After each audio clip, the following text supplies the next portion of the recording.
Old school. आज के tutorial में हम HTML के बेसिक टैग सीखेंगे और उनका क्या यूज़ है वो देखेंगे।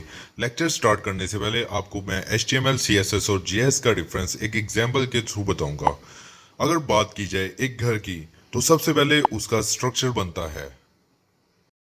वेब डेवलपमेंट में ये काम हम HTML से करते हैं। HTML से हम वेबसाइट का स्टैटिक पेज बनाते हैं, यानी कि वेबसाइट का स्ट्रक्चर। और फिर हम घर का स्ट्रक्चर बनाने के बाद डिसाइड करते हैं घर का फर्नीचर कैसा होगा, लाइट्स कैसी होंगी, पंखे कैसे होंगे और इनका डिज़ाइन कैसा होगा और घर में पेंट किस कलर का होगा। जो फर्नीचर हम लाए हैं उसकी पोजीशन सेट करते हैं, पंखों की पोजीशन सेट करते हैं, बटनों की पोजीशन सेट करते हैं, कौन सा बटन कहाँ होगा। इस तरह से हम पूरे घर में इंटीरियर को सेट करते हैं और फिर दीवारों पे पेंट करके घर को मजीद खूबसूरत बनाते हैं। वेब डेवलपमेंट में CSS से हम अपनी वेबसाइट को स्टाइल करते हैं। इसके बगैर वेबसाइट एक बिल्कुल प्लेन टेक्स्ट है जिसका वाइट बैकग्राउंड होता है। घर का फर्नीचर सेट करने के अलावा हम इसमें कुछ फंक्शनैलिटीज भी ऐड करते हैं, लाइक लाइट्स जो हमने लगाई हैं उनको ऑन करने के लिए हम बटन को स्विच ऑन करते हैं, जिससे हमारी लाइट्स ऑन हो जाती हैं। वेब डेवलपमेंट में जावास्क्रिप्ट से हम अपनी वेबसाइट को डायनेमिक करते हैं और इसको हम किसी भी डिवाइस में इजीली यूज कर सकते हैं। इसके लिए किसी भी सॉफ्टवेयर की जरूरत नहीं है।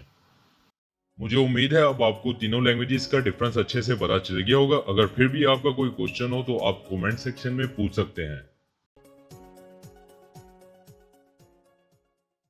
HTML को लिखने के लिए फर्स्ट स्टेप है कि आप अपना कोड एडिटर ओपन कर लें।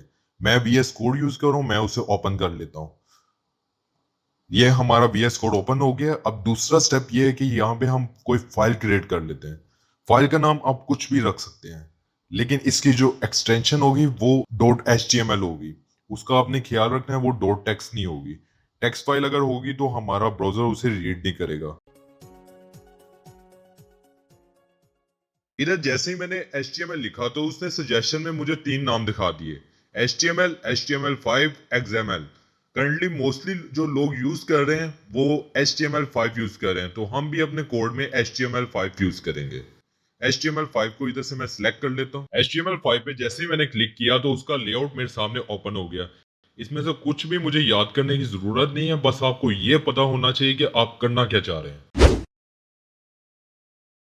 HTML के टैग्स में एक स्टार्टिंग टैग होता है, एक एंडिंग टैग होता है। एंडिंग टैग को हम स्लैश के साथ लिखते हैं। कुछ टैग्स ऐसे होते हैं जिनका एंडिंग टैग नहीं होता, लाइक इनपुट का टैग। इनपुट के टैग में टाइप का एट्रीब्यूट हमें इसकी टाइप बताता है कि इसकी टाइप टेक्स्ट है या नंबर है। ये टाइप और भी बहुत सी होती हैं, वो आगे चलकर हम पढ़ेंगे। दूसरा टैग है हमारे पास इमेज का टैग। इमेज के टैग के अंदर SRC का एट्रीब्यूट कंपल्सरी एट्रीब्यूट होता है। इसके बगैर हम अपनी इमेज को एक्सेस नहीं कर सकते। इसमें कुछ ऑप्शनल एट्रीब्यूट्स भी होते हैं, जैसे कि हाइट का एट्रीब्यूट, विड्थ का एट्रीब्यूट। इनको हम आगे चल के मजीद पढ़ेंगे। इस फाइल को ब्राउजर में ओपन करने के लिए हम सिंपल राइट क्लिक करके open in default browser select कर सकते हैं, या ओपन इन अदर ब्राउजर करके अपनी मर्जी का ब्राउजर चूज कर सकते हैं। अगर आपके पास ये ऑप्शन शो नहीं हो रही तो आप VS कोड की एक्सटेंशन इंस्टॉल कर लें, ओपन इन ब्राउजर, या फिर आप जहाँ पे आपकी ये फाइल पड़ी है उसको क्लिक करके ओपन भी कर सकते हैं। इसको ब्राउजर में ओपन करने से पहले हम इसमें कोई भी टेक्स्ट एंटर कर लेते हैं। अब इसे ब्राउजर में रन करके देखते हैं। ये आप देख सकते हैं जो टेक्स्ट हमने लिखा था वो हमारे सामने आ गया है, और ऊपर हमारी फाइल की लोकेशन भी आ रही कि हमारी फाइल इस जगह पे पड़ी हुई है। इस जगह पे जाके आप डायरेक्ट भी फाइल को एक्सेस कर सकते हैं। रैंडम पैराग्राफ के लिए मैं लॉरम एप्सन साइट को यूज करता हूँ। इसका लिंक आपको ब्राउजर में शो हो रहा होगा। इसको ओपन कर लेते हैं। इसका पहला ही लिंक हम ओपन कर लेते हैं और इसका फर्स्ट ही पैराग्राफ हम कॉपी कर लेते हैं। कॉपी करके अपने कोड एडिटर में पेस्ट कर लेते हैं। जो पैराग्राफ हमने कोड एडिटर में पेस्ट किया था वो एज इट इज हमारे ब्राउजर में शो हो रहा है। अब इस पैराग्राफ की थोड़ी सी अलाइनमेंट कर लेते हैं। अलाइनमेंट करने के बाद इसको थोड़ा सा जूम कर लेते हैं ताकि ये आपको इजीली विजिबल हो। सबसे पहले हम पी का टैग यूज करेंगे। पी का टैग पैराग्राफ के लिए होता है। मैंने जैसे ही लेस देन का साइन लिख के पी लिखा तो कुछ टैग्स मेरे पास शो हो रहे हैं। मैं पहला वाला सिलेक्ट कर लेता हूँ। जैसे ही मैंने ये पहला वाला सिलेक्ट किया टैग, तो मेरे पास क्लोजिंग टैग ऑटोमेटिकली आ गया। इस क्लोजिंग टैग को मैं इंडस्ट्री के बाद रख देता हूँ। अब इसे ब्राउजर में रन करके देखते हैं। ये आप देख सकते हैं जितना टेक्स्ट पी के टैग के अंदर था वो एक लाइन में, बाकी टेक्स्ट न्यू लाइन में है। इससे आपको अंदाजा हो गया होगा, चाहे हमारा टेक्स्ट आधी लाइन का है, अगर पी के टैग के अंदर पड़ा है तो उसने एक पूरी लाइन कवर करनी है। अगर 3 लाइनों में है तो 3 पूरी लाइनें कवर करेगा। अगर 2.5 लाइनों में है फिर भी 3 लाइनें कवर करेगा। पी के टैग को हम कॉपी कर लेते हैं और दूसरी लाइन में भी हम यही काम करते हैं। इसके क्लोजिंग टैग को हम कॉमा के बाद रखते हैं। अब इसको हम ब्राउजर में रन करके देखते हैं। आप देख सकते हैं ये वाली लाइन भी जो हमने पी के टैग के अंदर लिखी थी वो भी न्यू लाइन में है। अब एक और इम्पोर्टेंट टैग है स्ट्रॉन्ग का टैग। स्ट्रॉन्ग का टैग क्या करता है, वो टेक्स्ट को बोल्ड कर देता है, यानी कि हाईलाइट उसे कर देता है। ये 1500s को हम इसके अंदर लिखते हैं स्ट्रॉन्ग के टैग के अंदर। अब इसे ब्राउजर में देखते हैं।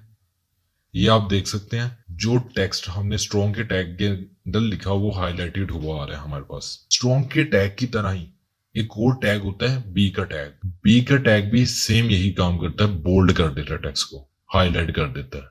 बी का टैग लगा के देखते हैं। इसको हम यहाँ पे किसी भी अपने टेक्स्ट पे लगा लेते हैं और इसको रन करके देखते हैं। ये आप देख लें जिधर मैंने बी का टैग लगाया था और जिधर स्ट्रॉन्ग का टैग लगाया था दोनों टैग्स हाईलाइटेड है।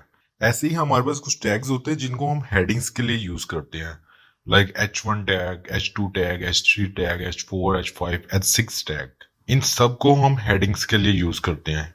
H1 टैग सबसे पहले लगा के देखते हैं। इसको रन करके देखते हैं। ये देखें अब इसका साइज इंक्रीज भी हो गया और ये बोल्ड भी हो गया। अब H4 टैग लगा के देखते हैं। इसका साइज आप देख सकते हैं, इसका साइज उसे काफी कम है। इसी तरह H6 टैग लगा के देखते हैं। H6 का साइज H4 से भी कम है। अब H8 टैग लगा के देखते हैं। ये देख लें जब H8 टैग लगाया तो इसका कोई इफेक्ट नहीं आया, क्योंकि ये जो टैग होते हैं ये H1 से लेके H6 तक होते हैं। इस टैग को चेंज करके हम H6 कर देते हैं। H6 का फॉन्ट साइज कम है, हम इसको H1 कर देते हैं। इसको चेक करते हैं, यह बेहतर लग रहा है। यहाँ पे मैं आपको एक एग्जांपल दूंगा। हम गूगल पे इंस्टाग्राम लिख के सर्च करते हैं और यहाँ पे इंस्पेक्ट एलिमेंट ओपन कर लेते हैं। इंस्पेक्ट एलिमेंट जब ओपन किया ये देख सकते हैं आपके सामने HTML का पूरा कोड आ रहा है। अब यहाँ पे देखते हैं कि इंस्टाग्राम हमारे पास लिखा हुआ है, ये कौन से टैग में लिखा है। ये लिखा है H3 टैग में। इसके अंदर आप कुछ भी अपना नाम कोई भी लिख सकते हैं। मैं यहाँ पे अपने चैनल का नाम ओल्ड स्कूल लिखता हूँ, तो ये देख लें हमारा ओल्ड स्कूल नाम जो है इंस्टाग्राम की जगह पे अब लिखा है। ये टेम्परेरी होता है, ये परमानेंट नहीं होता। ये जिस तरह ही पेज को मैं रिफ्रेश करूंगा ये खत्म हो जाएगा। तो आपको बस बताने का ये मकसद था। इससे आपको ये पता चल जाता है कि आपके जो टैग्स हैं उनका साइज क्या है, उसमें मार्जिन कितना है, उसमें पैडिंग कितनी है। इस तरह से आप वो चेक कर सकते हैं। हमने पैराग्राफ लिखने का भी तरीका देख लिया है और हेडिंग लिखने का भी तरीका देख लिया है। अब हम देखेंगे कि हम टेक्स्ट को किस तरह से लिख सकते हैं। टेक्स्ट लिखने के लिए हम स्पैन का टैग यूज करते हैं। हम लाइन नंबर 13 और लाइन नंबर 14 में स्पैन का टैग लगा लेते हैं। ये लगाने के बाद हम अपने ब्राउजर में जाते हैं और रिफ्रेश करते हैं। यहाँ पे मैं आपको इंस्पेक्ट एलिमेंट करके दिखाता हूँ कि क्या इफेक्ट है। आप देख सकते हैं जो हमारा हेडिंग का टैग था उसने भी पूरी लाइन कवर किया और पी का टैग जो है तो उसने भी पूरी लाइन कवर किया है। स्पैन के टैग को हम यहाँ से एक्सपेंड कर लेते हैं क्लिक करके इस पे। स्पैन के टैग में आप ये देख सकते हैं कि जितना टेक्स्ट हमने लिखा हुआ था इसने बस उतनी स्पेस कवर की है। ये चाहे एक वर्ड का टेक्स्ट होगा तो इसने उतनी स्पेस कवर करनी है, जबकि हेडिंग के टैग में या पी के टैग में एक वर्ड का भी टेक्स्ट होगा तो इन्होंने पूरी स्पेस कवर करनी है। स्पैन के टैग को नेक्स्ट लाइन में न्यू लाइन में लाने के लिए हम BR का टैग लगा सकते हैं। हम दोनों स्पैन के एंडिंग टैग के बाद BR का टैग लगा के देखते हैं। BR में हम कोई टेक्स्ट नहीं लिखते, इसलिए हम जिस टैग में हमने स्टार्टिंग टैग लिखा था उसी में हम ये स्लैश लगा के इसे एंड कर देते हैं।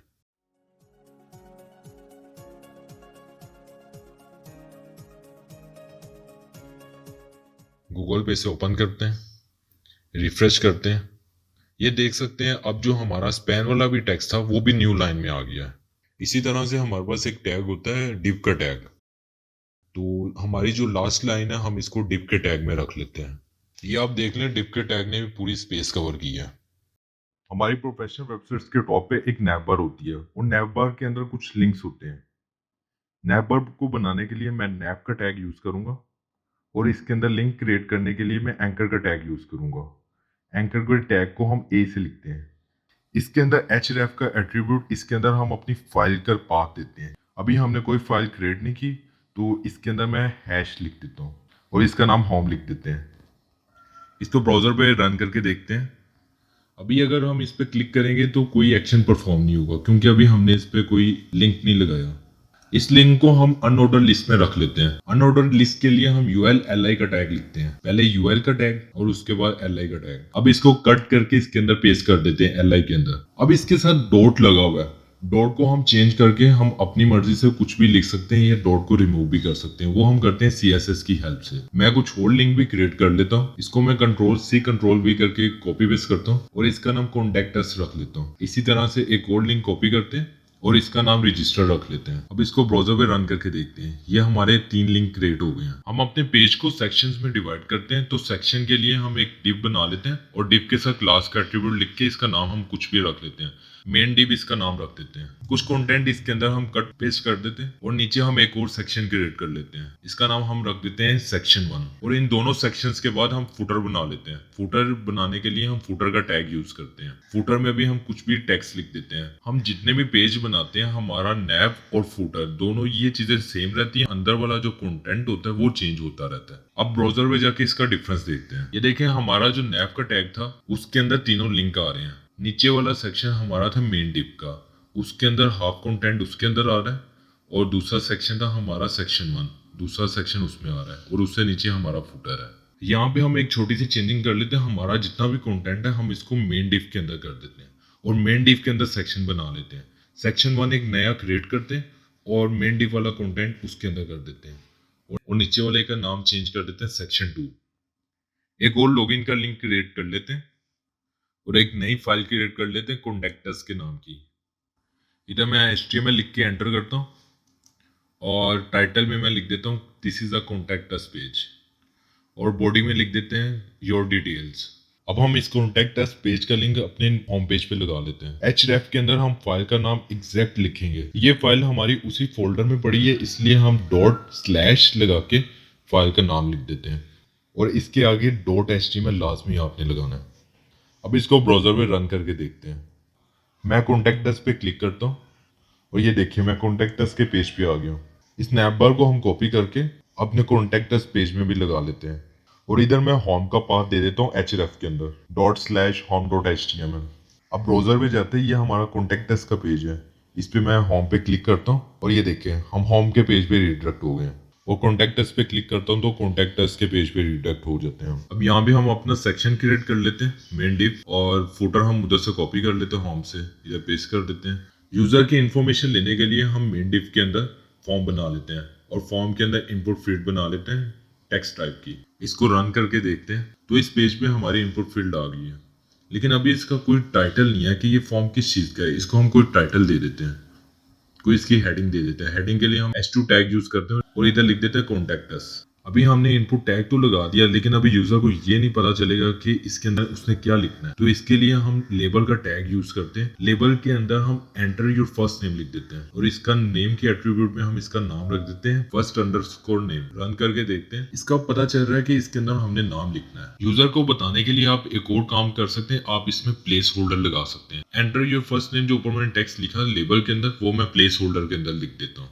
इस लेबल और इनपुट को मैं कॉपी करता हूँ और नीचे पेस्ट कर देता हूँ और इसका नाम रख देता हूँ लास्ट नेम और इसका नेम भी चेंज कर देते हैं। अब इसको ब्राउजर में रन करके देखते हैं तो ये 2 इनपुट फील्ड्स हमारे पास इधर आ गई, फर्स्ट नेम और लास्ट नेम। इसके अंदर आप डिफॉल्ट वैल्यूज भी ऐड कर सकते हैं। डिफॉल्ट वैल्यू को ऐड करने के लिए मैं वैल्यू का एट्रीब्यूट यूज करता हूँ और वैल्यू के अंदर फर्स्ट नेम में मैं ओल्ड लिख देता हूँ और सेकंड नेम की वैल्यू में मैं स्कूल लिख देता हूँ। इसको ब्राउजर में जाके हम देखते हैं तो ये डिफॉल्ट वैल्यूज हमारे पास आ गई हैं। हम न्यू इनपुट फील्ड क्रिएट करते हैं input:email। इसके अंदर हम यूजर से उसका ईमेल पूछेंगे। इसका प्लेस होल्डर भी चेंज कर देते हैं, एंटर योर ईमेल और इसका लेबल में लिख देते हैं ईमेल। हम फर्स्ट नेम के इनपुट और लेबर टैग को एक डिव के अंदर रैप कर देते हैं। अब इसको रन करके देखते हैं। ये अब हमें एक लाइन में शो रहा है। इसको करने का दूसरा तरीका यही है कि हम इसके लास्ट में br का टैग लगा लेते हैं। br का टैग लगा के देखते हैं लास्ट नेम के इनपुट के टैग के बाद। अभी ये सिंगल लाइन में तो आ गया लेकिन हम CSS से जब हमने स्टाइल करना है फिर इसमें प्रॉब्लम आएगी, तो इसके लिए हम इसे डिव के अंदर ही रैप कर देते हैं। बाकी दोनों इनपुट टैग्स को हम डिव के अंदर रैप कर देते हैं। दोनों के अलग अलग हम डिव लगा लेते हैं। अब इसको क्लास दे देते हैं रैप इनपुट की। इसको कॉपी करते हैं और बाकी दोनों में भी पेस्ट कर देते हैं। न्यू डिव क्रिएट करते हैं। ये मैं बना लेता हूँ इनपुट फाइल की। इसमें आप कोई भी अपनी फाइल अपलोड कर सकते हैं। अपनी इमेज कोई अपलोड कर सकते हैं, अपनी सीवी अपलोड कर सकते हैं, अपनी कोई वीडियो अपलोड कर सकते हैं। इसको इमेज का नेम दे देते हैं। एक और डिव क्रिएट करते हैं और इसके अंदर एक न्यू इनपुट क्रिएट कर लेते हैं जिसकी टाइप सबमिट होगी। दोस्तों ये फील्ड हमारे फॉर्म को सबमिट करता है। इस पे जब हम क्लिक करते हैं तो हमारा फॉर्म सबमिट होता है। इस वैल्यू के अंदर जो आप नाम लिखते हैं वो आपका इनपुट का नाम होता है। मैं इसको यस करके आपको दिखाता हूँ। अब हमारे बटन का नाम यस हो गया। इसको वापस ही हम सबमिट कर देते हैं और फाइल के ऊपर हम लेबल लगा लेते हैं। लेबल का नाम हम रख देते हैं upload your image. New div create करते हैं और इसमें लेबल का टैग लिखते हैं। इसमें लिख देते हैं जेंडर। अब हम क्रिएट करते हैं इनपुट टाइप रेडियो। इसके नेम में जेंडर लिख देते हैं और ये ऑप्शन मेल की है तो इसके लास्ट में हम मेल लिख देते हैं। इसी को कंट्रोल सी कंट्रोल वी करते हैं और इसको फीमेल कर देते हैं। ये देखें ये हमारे रेडियो बटन शो हो गए हैं। अभी मैं मेल सेलेक्ट करता हूँ तो मेल सेलेक्ट हो गया, फीमेल सेलेक्ट करता हूँ फीमेल सेलेक्ट हो गया। जेंडर की इनपुट बनाते हुए आपने एक चीज का ख्याल रखना है कि दोनों का नेम जो है वो सेम होना चाहिए। अगर आपका नेम जो है सेम नहीं होगा तो फिर प्रॉब्लम आएगी। अब ये देखें दोनों के नेम को अलग अलग ये कंसीडर कर रहा है तो जिसकी वजह से हम दोनों को अब सिलेक्ट कर रहे हैं। अब यूजर जो है वो या तो मेल हो सकता है या फीमेल हो सकती है, वो दोनों नहीं हो सकता। अब क्योंकि हमारी स्पेलिंग मिस्टेक थी जिसकी वजह से हम दोनों सिलेक्ट कर पा रहे हैं। इनको वैल्यू दे देते हैं और मेल को मैं चेक्ड कर देता हूँ। अब इसे रिफ्रेश करता हूँ मैं। जैसे ही मैंने पेज को रिफ्रेश किया मेल हमारा चेक्ड आ रहा है। न्यू डिव क्रिएट करते हैं और इसमें हम सिलेक्ट ऑप्शन के टैग लिखते हैं। इसका नेम कर देते हैं क्वालिफिकेशन। सबसे पहले ये ऑप्शन मैट्रिक की बना लेते हैं, दूसरी ऑप्शन इंटरमीडिएट की बना लेते हैं और मैट्रिक से पहले एक और ऑप्शन बना लेते हैं सिलेक्ट योर क्वालिफिकेशन के नाम से, ताकि यूजर को पहले जब वो पेज रिफ्रेश करे तो उसे ये शो हो कि सिलेक्ट योर क्वालिफिकेशन। और सबसे लास्ट पे बैचलर्स की बना लेते हैं। सिलेक्ट ऑप्शन की वैल्यू यूजर को नजर नहीं आती जिस तरह से इनपुट टाइप टेक्स्ट की आती है या नंबर की आती है, तो इसलिए हम ऑप्शन के दरमियान में टेक्स्ट लिखते हैं कोई। अब इसे रन करके देखते हैं। ये देखें अब हमारे पास सिलेक्ट योर क्वालिफिकेशन लिखा हुआ है। इंटरमीडिएट की ऑप्शन को मैं सिलेक्टेड कर देता हूँ और अब रिफ्रेश करता हूँ। अब यहाँ पे आपको इंटरमीडिएट की वैल्यू शो हो रही है, ना कि सिलेक्ट योर क्वालिफिकेशन नहीं शो हो रही, क्योंकि इसकी हमने वैल्यू सिलेक्टेड कर दी है। इस तरह से आप इनिशियल वैल्यूज इनकी सेट कर सकते हैं। मैं बैचलर को सिलेक्टेड करता हूँ और अब इसे देखते हैं। अब ये देखें बैचलर हमारा सिलेक्टेड आ रहा है। मैं कहता हूँ कि जब मैं फॉर्म को सबमिट करूँ तो इसका रिस्पॉन्स सबमिट होने के बाद किसी एक पेज पे रिडायरेक्ट हो जाइए, तो इसके एक्शन में मैं होम का लिंक ऐड कर देता हूँ। अब फॉर्म को सबमिट करते हैं तो ये देखें हम रिडायरेक्ट हो गए अपने होम पेज पे। मैं थैंक्स के नाम की एक न्यू फाइल बना लेता हूँ। यहाँ पे टेक्स्ट लिख लेते हैं और we will reach you soon. इसे H3 के टैग में रख लेते हैं और नीचे एक डिव का टैग लगा लेते हैं। उसके अंदर हम एक एंकर का टैग क्रिएट करते हैं और एंकर के टैग में होम का पाथ लगा लेते हैं और इसमें टेक्स्ट लिख देते हैं go back to home page. अब ये एक्शन को हम चेंज कर देते हैं, इसको कर देते हैं थैंक्स। इसको सबमिट करते हैं। अब देखें हम थैंक्स के पेज पे रिडायरेक्ट हुए हैं। इसमें go back to home page का लिंक है नीचे, इसको हम क्लिक करते हैं। यह हम होम पेज पे रिडायरेक्ट हो गए हैं। एक और इम्पोर्टेंट इनपुट फील्ड क्रिएट कर लेते हैं चेक बॉक्स की। इसका नेम कर देते हैं कंफर्म और इसका टेक्स्ट लिख देते हैं are you sure you want to submit. हम कॉन्टैक्ट अस के पेज पे जाते हैं और ये देखें ये हमारा चेक बॉक्स का बटन है। जिस तरह से रेडियो बटन को चेक्ड किया था इसी तरह से इसको भी हम चेक्ड करके देखते हैं। जैसे ही पेज को हमने रिफ्रेश किया तो ये ऑलरेडी चेक्ड हुआ आ रहा है। अब हम इसको रिमूव कर देते हैं और पेज को सबमिट करते हैं। ये हम थैंक्स के पेज पे रिडायरेक्ट हो गए हैं। लिंक पे क्लिक करते हैं और ये हम होम के पेज पे रिडायरेक्ट हो गए हैं।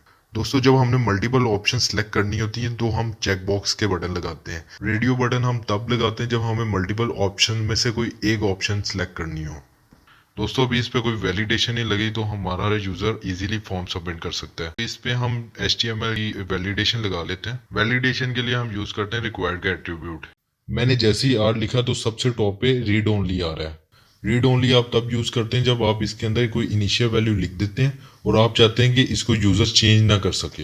फिर यूजर इस इनपुट फील्ड में कुछ भी नहीं लिख पाता, बस वो इसे देख सकता है। हमारे पास दूसरे नंबर पे आ रहा है रिक्वायर्ड, इसको हम सिलेक्ट कर लेते हैं और इसको बाकी भी इनपुट फील्ड्स में लगा के देखते हैं और अब इसको रन करते हैं। फॉर्म सबमिट करते हैं। अभी बस ईमेल पे हमारे पास एरर आया please fill out this field, क्योंकि बाकियों की हमने इनिशियल वैल्यू सेट की हुई थी। हम लास्ट नेम की इनिशियल वैल्यू को रिमूव कर देते हैं और अब पेज को रिफ्रेश करते हैं। ईमेल सिर्फ मैं लिखता हूँ oldschool@, सबमिट करता हूँ। अब देखें लास्ट नेम का उसने एरर दिया है कि please fill out this field. मैं इसमें कोई भी टेक्स्ट एंटर कर देता हूँ और अब सबमिट करता हूँ। अब देखिए उसने एरर दिया है कि ईमेल का फॉर्मेट ठीक लिखो। वैलिडेशन अलर्ट्स में उसने दिखाया भी है कि आपका फॉर्मेट क्या होना चाहिए, उसमें @ जरूर होना चाहिए और डॉट जरूर होना चाहिए। तो हम ईमेल के फॉर्मेट को ठीक करके सबमिट करते हैं। नाउ यू कैन सी हमारा फॉर्म अब सबमिट हो गया है। हमारा ये लगाने का यही मकसद था कि यूजर एम्प्टी फॉर्म ना सबमिट करे। हम अपनी इमेज के टैग में भी रिक्वायर्ड लगा लेते हैं और चेक बॉक्स में भी रिक्वायर्ड लगा लेते हैं। अब इसको टेस्ट करते हैं। लास्ट नेम का एरर शो किया, लास्ट नेम हम एंटर कर लेते हैं, ईमेल भी एंटर कर लेते हैं और अब सबमिट करते हैं। अब इसने फाइल पे एरर दे दिया है, फाइल हम कोई भी चूज कर लेते हैं। फाइल चूज हो गई, अब हम इसे सबमिट करते हैं। तो अब इसने चेक बॉक्स का एरर दे दिया है, चेक बॉक्स को भी चेकड कर देते हैं। अब सबमिट करते हैं। तो अब ये सबमिट हो गया हमारा फॉर्म। दोस्तों अब हम देखेंगे इमेज के टैग को कि आप अपनी वेबसाइट में इमेज किस तरह से लगा सकते हैं। हम होम पेज पे जाते हैं और होम पेज पे इमेज का टैग लगाते हैं IMG। मैं इसके SRC एट्रीब्यूट में अभी कुछ भी नहीं रखता, आल्ट में मैं इसको नाम दे देता हूँ। ब्राउजर में जाते हैं और रिफ्रेश करते हैं। रिफ्रेश किया तो यहाँ पे लोगो लिखा आ रहा है और साथ नो इमेज के आइकन आ रहा है कि इसके अंदर कोई इमेज एग्जिस्ट नहीं करती। हम गूगल से कोई HD इमेजेस डाउनलोड कर लेते हैं। HD इमेजेस के लिए मैं यूज करता हूँ Unsplash। इसका URL आप ब्राउजर में देख सकते हैं। ये लिख के मैं एंटर करता हूँ और दूसरे टैब पे मैं ओपन कर लेता हूँ Pixabay। ये भी HD इमेजेस और वीडियोस के लिए होता है। इसका फर्स्ट लिंक मैं ओपन कर लेता हूँ। स्क्रॉल डाउन करते हैं, यहाँ पे आप देखें HD इमेजेस भी हमारे पास आ रही हैं और वीडियोस भी आ रही हैं। इसको इधर से मैं सिलेक्ट करके डाउनलोड कर लेता हूँ। अनसप्लैश पे मैं जाता हूँ और मैं लोगो सर्च कर लेता हूँ। मैं कहता हूँ फूड लोगो। यहाँ पे मेरे पास काफ़ी फूड के लोगो आ गए हैं। यहाँ से मैं कोई भी अपनी पसंद का कोई लोगो चूज कर लेता हूँ। ये बर्गर और फ्राइज का लोगो है एक, इसको मैं डाउनलोड कर लेता हूँ। ये देखें जैसे ही मैंने उस पर हॉवर किया तो इसके साथ डाउनलोड का बटन आ गया। मैं उसको क्लिक कर लेता हूँ तो ये दोनों चीज़ें मेरे पास डाउनलोड हो रही हैं। मेरी फाइल्स डेस्कटॉप पे न्यू फोल्डर में पड़ी हैं। इसके लिए मैं एक नया फोल्डर बना लेता हूँ, इसका नाम मीडिया रख देता हूँ। अब वीडियो को और इमेज को दोनों को कट करता हूँ और इस फोल्डर में पेस्ट कर देता हूँ। मैंने कोड एडिटर में जाते हैं। SRC में मैंने / जैसे ही मैंने किया तो उसने मुझे कुछ फाइल्स दिखा दी, फोल्डर दिखा दिए। तो मुझे फोल्डर में जाना है। मैं यहाँ से मीडिया सेलेक्ट करता हूँ। मैं इमेज का नाम चेंज कर देता हूँ, इसका नाम रख देते हैं लोगो। अपने कोड में जाते हैं और / लिख देते हैं लोगो। ब्राउजर में जाता हूँ, इसको रिफ्रेश करता हूँ। ये इमेज तो मेरे पास आ गई लेकिन इसका साइज बहुत बड़ा आ रहा है तो इसको मैं हाइट और विड्थ दे देता हूँ। इसको मैं 100px हाइट दे देता हूँ और विड्थ 10% नहीं बल्कि इसको भी 100px ही कर देते हैं। दोनों का विड्थ भी सेम कर देते हैं और हाइट भी सेम कर देते हैं और अब इसे चेक करते हैं। अब ये देखें, अब ये बिल्कुल परफेक्ट है। अब हम देखते हैं कि हम वीडियो किस तरह से लगा सकते हैं। नैप के एंडिंग टैग के बाद मैं वीडियो का टैग लगाता हूँ और SRC में अपनी वीडियो का पाथ दे देता हूँ। अब हम अपने पेज को रिफ्रेश करते हैं। ये वीडियो तो हमारे पास आ गई और इसकी क्वालिटी आप देख सकते हैं, लेकिन अभी ये प्ले नहीं हो सकती क्योंकि अभी इसके कंट्रोल्स हमारे पास नहीं है। अपनी वीडियो में कंट्रोल्स लाने के लिए हम वीडियो का एट्रीब्यूट यूज करेंगे कंट्रोल्स। अब हम अपना पेज रिफ्रेश करते हैं। अब हमारे पास वीडियो के कंट्रोल्स आ गए तो अब हम इसे प्ले भी कर सकते हैं, पॉज भी कर सकते हैं, इसका वॉल्यूम हाई और लो भी कर सकते हैं। इसका एक और एट्रीब्यूट होता है ऑटो प्ले। जैसे हम पेज को रिफ्रेश करते हैं ये वीडियो को ऑटो प्ले कर देता है और ये वीडियो हमारे पास ऑटो प्ले नहीं हुई। इसकी एक वजह है, वीडियो का साउंड अगर म्यूटेड नहीं होता तो क्रोम इसे प्ले नहीं करता। हम इधर एक और एट्रीब्यूट ऐड कर देते हैं म्यूटेड का और अब इसे रिफ्रेश करके देखते हैं तो हमारी वीडियो ऑटो प्ले हो गई है। इसको फुल स्क्रीन में करके देखते हैं। ये फुल स्क्रीन हो गई और अब इसे एग्जिट कर देते हैं। इसके नीचे मैं एक और लिंक बना लेता हूँ विश लिस्ट का। न्यू फाइल क्रिएट करते हैं, इसका नाम कर देते हैं wishlist.html। HTML लिख के एंटर करते हैं और होम से नैप बार को कॉपी कर लेते हैं, विश लिस्ट में इधर पेस्ट कर देते हैं। होम से फुटर भी कॉपी कर लेते हैं, वो भी यहाँ पे पेस्ट कर देते हैं और नैप बार से नीचे मेन डिव का सेक्शन बना लेते हैं और उसके नीचे अपना टेबल क्रिएट कर लेते हैं। टेबल के अंदर हम लिखते हैं TR का टैग। TR का टैग होता है टेबल रो। ये हमें एक सीधी लाइन में चीज़ें दिखाता है और उसके अंदर हम टैग लगा देते हैं टेबल हेड। इसको 2 दफ़ा और कॉपी पेस्ट कर लेता हूँ। पहली का नाम नेम रख देते हैं, दूसरे में प्राइस कर देते हैं और तीसरे में डिस्क्रिप्शन लिख देते हैं। मैं ब्राउज़र में जाता हूँ। मैंने जैसे इसको रिफ्रेश किया मेरे पास नेम, प्राइस और डिस्क्रिप्शन में बोल्ड हुआ एक ही लाइन में लिखा हुआ आ गया। हर टेबल के टॉप पे एक रो होती है जो हर कॉलम का नाम डिफाइन करती है। जैसे नेम के कॉलम में सारे नेम्स आएंगे, प्राइस के कॉलम में सारी प्राइस आएंगी और डिस्क्रिप्शन के कॉलम में डिस्क्रिप्शन आएंगी। टेबल हेड से नीचे हम टेबल डाटा भी ऐड कर लेते हैं। टेबल डाटा ऐड करने के लिए मैं टीआर के एंडिंग टैग के बाद एक और टीआर का टैग लगाता हूँ और इसके अंदर टीडी का टैग लिखता हूँ, टेबल डाटा, और इसमें टेक्स्ट लिख देता हूँ प्रोडक्ट 1। इसको कॉपी पेस्ट करता हूँ और इधर प्राइस लिख देता हूँ $100। फिर से इसे कॉपी पेस्ट करते हैं और लॉरम इप्सम से डिस्क्रिप्शन के लिए कोई टेक्स्ट कॉपी कर लेते हैं। इसको कॉपी करके यहाँ पे पेस्ट कर लेते हैं। अब इसे ब्राउजर में जाके चेक करते हैं। आप देखें नेम के नीचे हमारा प्रोडक्ट 1 आ रहा है, प्राइस के नीचे $100 आ रहा है और डिस्क्रिप्शन के नीचे हमारी डिस्क्रिप्शन लिखी हुई है। डिस्क्रिप्शन को मैं थोड़ा शॉर्ट कर लेता हूँ और अब इसे चेक करते हैं। And now that's fine. मैं पूरी टेबल डाटा वाली रो को कॉपी कर लेता हूँ और इसे पेस्ट कर लेते हैं 2 दफ़ा। इसको चेक करते हैं तो ये देखें अब मेरे पास 3 रो आ गई हैं, पहली रो, दूसरी रो और तीसरी रो। सबसे लास्ट वाले की प्राइस चेंज करते हैं, इसको $200 कर देते हैं। सेकंड वाले की $500 और इसे कर देते हैं प्रोडक्ट 2 और लास्ट वाली को कर देते हैं प्रोडक्ट 3। अब इसे चेक करते हैं तो ये माइनर सी हमने चेंजिंग की थी, ये हमारी हो गई है। इसमें हमारे पास 4 रोज हैं और 3 कॉलम्स हैं। अभी नैब में होम के लिंक में होम का लिंक नहीं लगा हुआ तो वो हम लगा लेते हैं।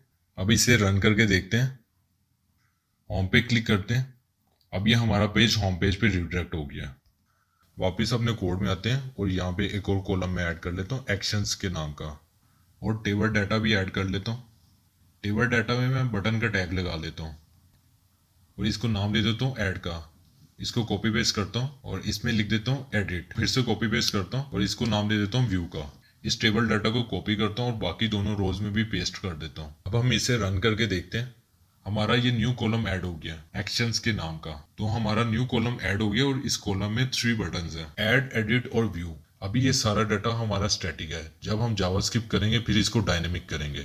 स्टैटिक डाटा में और डायनेमिक डाटा में ये डिफरेंस होता है कि स्टैटिक डाटा चेंज नहीं होता और डायनेमिक डाटा चेंज हो सकता है। अब अपने इस कोड को ब्राउजर पे व्यू भी कर सकते हैं। व्यू करने के लिए आपने राइट क्लिक करके सेकंड लास्ट पे आ रहा है व्यू पेज सोर्स, इसको आपने क्लिक कर लेना। यहाँ पे विश लिस्ट का कंप्लीट कोड आ गया। अब इस तरह से किसी भी वेबसाइट का HTML का सोर्स कोड देख सकते हैं। आप जब रिस्पॉन्सिव वेबसाइट बनाते हैं तो उसको मोबाइल के लिए भी टेस्ट करना होता है कि मोबाइल में उसका व्यू किस तरह से होगा। तो ब्राउजर में हमारे पास ऑप्शन होती है कि हम इसको मोबाइल फोन्स में भी देख सकते हैं। हम इंस्पेक्ट एलिमेंट में जाते हैं। यहाँ पे आप एलिमेंट से पहले मोबाइल और टैबलेट का आइकन देख सकते हैं। सिंपल इसे क्लिक करें। सबसे टॉप पे डिमेंशंस रेस्पॉन्सिव लिखा है। मैं जैसे ही अपने इंस्पेक्ट एलिमेंट को कम कर रहा हूँ तो विड्थ के साथ हाइट है तो वो भी कम हो रही है। मैं इसे क्लिक करता हूँ। यहाँ से आप अपनी मर्जी का कोई भी मोबाइल फ़ोन चूज़ कर सकते हैं। इससे आपको पता चलेगा कि आपकी वेबसाइट उस मोबाइल पे किस तरह से दिखेगी। मैं iPhone 12 Pro में देखता हूँ तो ये वेबसाइट हमारी 12 Pro में इस तरह से नजर आएगी। अब इसे Samsung Galaxy S8 Plus में देखते हैं, इसमें ये इस तरह से नजर आएगी। यहाँ पे आप अपनी वेबसाइट की डिफरेंट मोबाइल पे रिस्पॉन्सिवनेस चेक कर सकते हैं। मैं इधर होम पेज पे क्लिक करता हूँ। यहाँ पे अब हमारी वीडियो का कुछ पार्ट आ रहा है। बाकी पार्ट को देखने के लिए हमें स्क्रॉल करना पड़ेगा। तो ये जो स्क्रॉल आ रहा है इससे आपको पता चल रहा है कि ये वेबसाइट रिस्पॉन्सिव नहीं है। जो रिस्पॉन्सिव वेबसाइट्स होती हैं उसमें ये स्क्रॉल नहीं आता। मैं अब अपनी विश लिस्ट के पेज में जाता हूँ।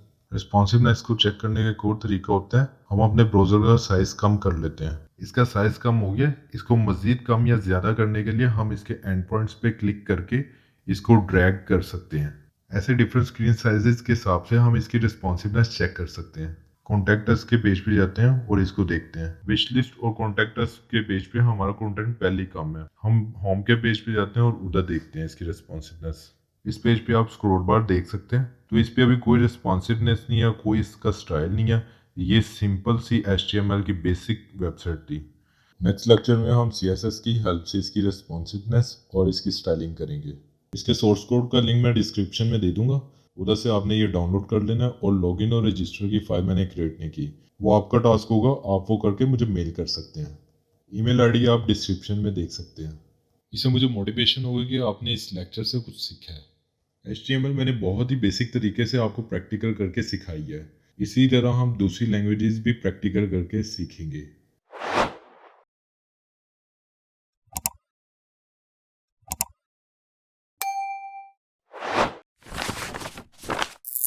Old school.